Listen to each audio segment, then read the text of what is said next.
Hi guys, welcome back and welcome to a very special day. Today is going to be my 100th video on YouTube.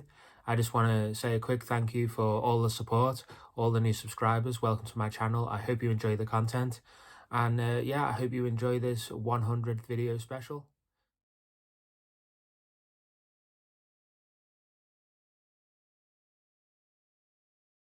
Well, I did it, guys. Welcome to video number 100. It has been an absolute great journey getting this far, and I really look forward to the future on YouTube. This video is going to take a look back at my YouTube journey and tell you a little bit more about me as well. Stick around to the end of this video and I will be discussing the perfect Easter film trilogy. I had YouTube channel since 2011, but never really did anything with it. It wasn't until last year when I decided to start making videos, mainly to promote what I was selling on eBay.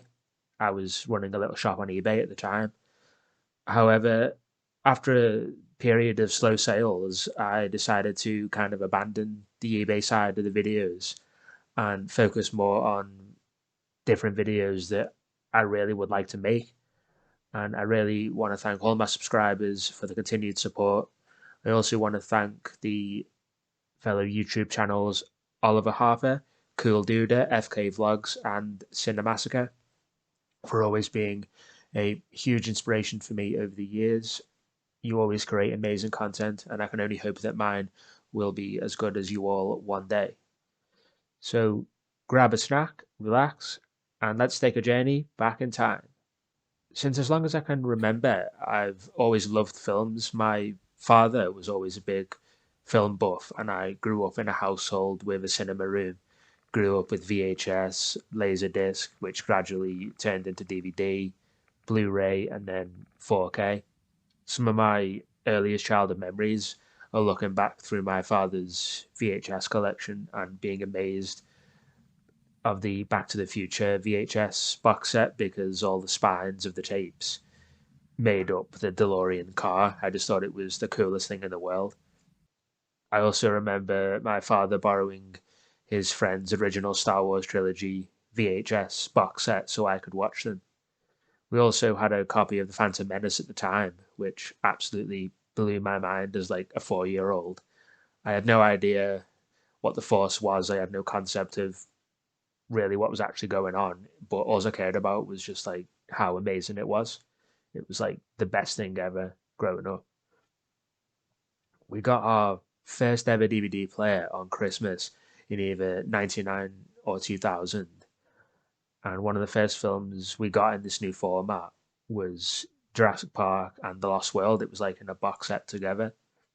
And then soon after that, our family DVD collection would grow massively. And then mine has grown massively as well now than my own private collection. To this day, it would be my dream job to open a little DVD shop, spend my time organizing DVDs. But with streaming services these days, unfortunately, that's never going to happen. I never really had a lot of people growing up around me, so my solace was found in movies, spending most nights watching films. I look to the movie characters as my heroes, such as Indiana Jones, Luke Skywalker, Dr. Loomis, Arnold Schwarzenegger in his various film roles, Ellen Ripley, just to name a few. It was just what I enjoyed more than anything in the world to watch films, study films, be in a little world of my own that no one could take away from me. Through my high school and college years, I studied film as a qualification and started to produce little short films at home, mainly by myself with little outside help. I would constantly have to find the right angles to prop up the camera and record, run out of frame, then act out the scene, stop recording, then change costumes and repeat that same process again. I made a little film called My Scary Movie just at home one Sunday afternoon where I was relaxing at home and then a killer wearing a ghost face mask entered the room. I picked up a toy gun and shot him down. Years later, I remade this film, sort of reimagined it as Michael Myers as the killer instead, which was pretty cool.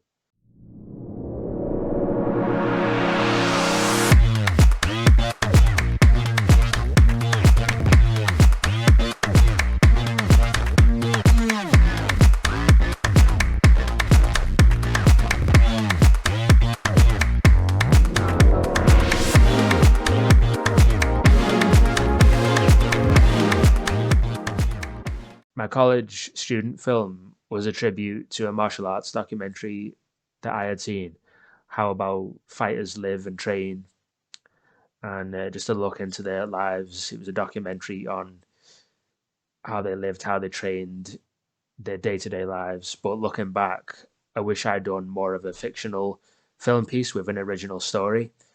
I remember at the time ideas floating around were something of like an action adventure film tribute into the Lara Croft Indiana Jones. I remember envisioning a river raft scene going down my local stream. I was gonna buy a rubber dinghy and shoot this whole river scene with a friend, but that never happened.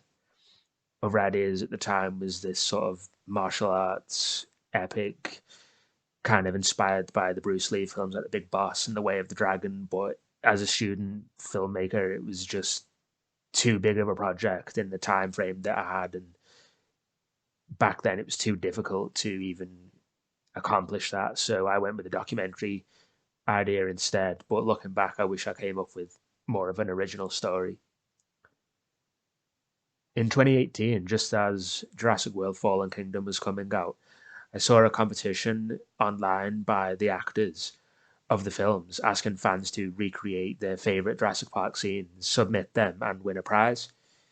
Me and my friend at the time decided that we wanted to do this, but then we decided not to enter the competition, but instead just to make a full Jurassic Park fan film of our own based on scenes from the original film, and then have a premiere for our friends and family at home once the film had been complete. I've never had more fun making a film. It was such a wonderful time. It was an absolute blast going out on locations, filming scenes in full costume, recreating all the dialogue. It was such an amazing experience. We spent a few weeks that summer filming it, then edited it together over the winter and had the premiere in about January 2019. Honestly, it was a great time, and I look on that with the fondest of memories.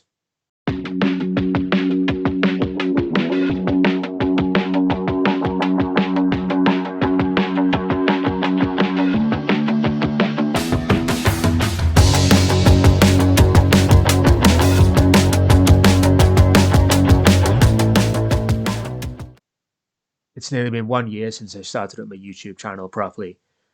When I started out, it was purely to promote things that I was selling online. So a lot of my early videos are now like outdated as items have now sold or have been removed, etc. So I did the odd video out there about toys and DVDs, but it wasn't until I made the video reviewing the Bantam Indiana Jones novels, and then I also did a video on the Western Leather Indiana Jones cotton jacket, Last Crusade edition. And it was then that I started to gain more views, more feedback, more subscribers. And I was like, my God, people are actually watching these and they seem to like them. There seems to be like this positive reaction. So it was after that I decided that I wanted to branch out and try some different kinds of videos. The next video I did was a playthrough of one of my favorite games, Indiana Jones and the Emperor's Tomb for the PC.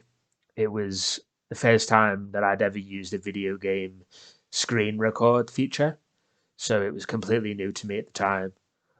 And I know there's been thousands of videos out there like that for years, but it was a brand new experience for me. And the next two videos that I did were levels of the same game, and it seemed to gain more success, more views, and they just seemed to really be popular. So I was really happy with them, really happy with the way that turned out. But the most video that I am proud of so far is Indiana Jones Adventures Part 4 and 7, where I created a video of how to pull off the Indiana Jones look and then created my own Indiana Jones costume ideas. They were so fun to make, and it was just really something that I really wanted to share with an audience. And those videos have been very successful as well since then. So whether it's board game reviews, toy reviews, movie reviews, ultimately it's just about the videos that I want to make and the things that I want to talk about. And as I've said before, if there's an audience out there that enjoys them, then that's amazing. That's great. I'm eternally grateful for that. So, looking forward to the future then. I hope this channel continues to grow. I hope to continue to make videos, and I hope people continue to enjoy them. Thank you so much for listening to this little retrospective that I've put together of my YouTube journey. And I hope you'll stick around for part 2 of this video coming up next.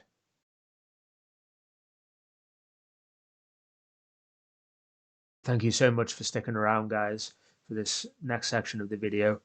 Now I want to talk about what is, in my opinion, the most perfect Easter film trilogy that you could watch.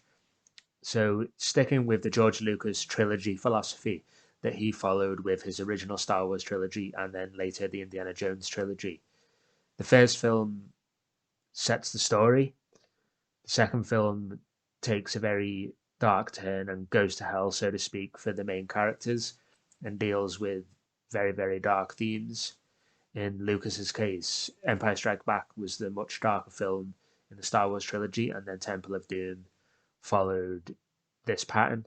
And then by the third film, you come out of the darkness, good triumphs over evil. It's a big epic finish that leaves on such a high note. Again, in Lucas's case, this was Return of the Jedi and The Last Crusade. Following the philosophy of the George Lucas trilogy idea, the perfect Easter film trilogy is, in my opinion, firstly, The Passion of the Christ, directed by Mel Gibson. This is to watch on Good Friday. And on the next day, the next film to watch is Exorcist 2, The Heretic, directed by John Borman. And then on Easter Sunday, the film to watch is Indiana Jones and The Last Crusade. Now, please allow me to explain. Now, it goes without saying, the Passion of the Christ is about the passion story of Jesus Christ, basically the last 24 hours of Jesus's life and ultimately his crucifixion. In Christianity, this happened on Good Friday, so that's the first film to watch over the Easter weekend. It sets up the story of betrayal, sacrifice, etc. And then the next film to watch is Exorcist 2, The Heretic, diving into very dark themes and dealing with that concept of evil, evil walking amongst us, and how we must fight the evil and destroy the evil. Exorcist 2 deals with people that are healers, and these have special powers, so to speak, so linking to that idea of Jesus Christ. And it's about how the demons try and corrupt them and take these people over, and how about these healers have the ability to resist the brushing of the wings of these demons and overcome evil and help the world, help people, make the world a better place, destroy the evil. It deals with those kind of themes. And then finally, on Easter Sunday, Indiana Jones and the Last Crusade, we come out of the darkness and good triumphs over evil. This film is about eternal life, the resurrection, family, and naturally, as all third films in a trilogy does, it goes back to the first film. So in this case, The Passion of the Christ is about the crucifixion, and The Last Crusade is about the cup that caught the blood of the crucifixion and can grant eternal life. In the end, evil is defeated, a life is saved, a life is resurrected, and a family unit is rebuilt. Obviously, I understand these films are totally different franchises, but due to their concept and themes, I believe, in my opinion, that this is the perfect Easter film trilogy that you could watch this year or next year or every year, whatever you want to do. I believe it's the most perfect weekend watching films that you could spend. So, thank you so much for watching this, guys. This has been my 100th YouTube video. Please like, comment, and subscribe, and stay tuned for more videos in the future. Thank you very much for your time.